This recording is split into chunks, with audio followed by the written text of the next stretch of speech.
On Monday, March 9th, trading was temporarily halted for the first time in over 20 years after a sell-off triggered an automatic trading curb, also known as a circuit breaker.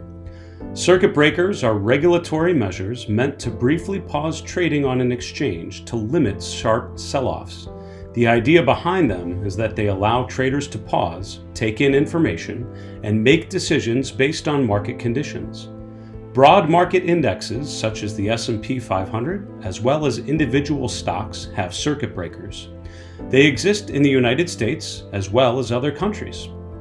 Wall Street's history is filled with panicked sell-offs, two of which were severe enough to earn the nickname Black Monday. In 1987, rocky trading, which began in Hong Kong and spread west to Europe, eventually rippled to the United States. The Dow Jones Industrial Average fell 508 points, or 22.6%. Regulators put the first circuit breakers in place following the crash of 1987 to avoid a violent single-day crash in the future.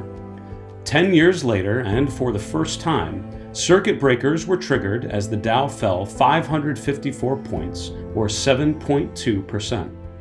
Unfortunately, the circuit breakers were not tripped in the May 2010 flash crash, when the Dow lost 1,000 points, or about 9%, in roughly 10 minutes.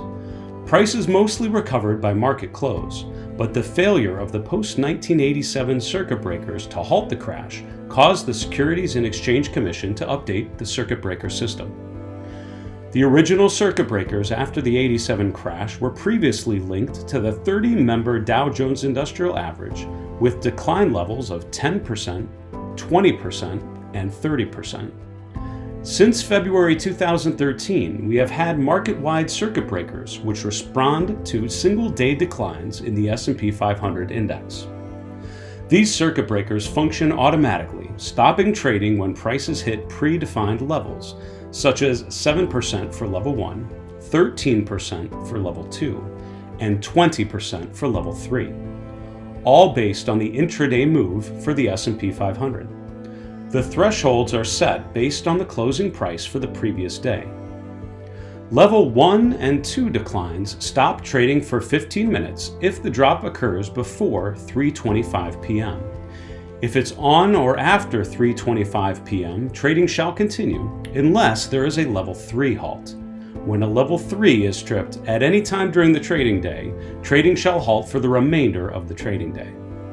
Level 2 and Level 3 circuit breakers have yet to be triggered in their current form during regular trading hours between 9:30 a.m. and 4 o'clock p.m. Eastern Time. Similar rules apply to individual stocks, where circuit breaker trips are more common.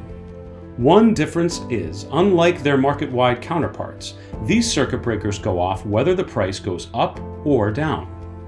By monitoring gains and losses, it is the hope to address extraordinary market volatility.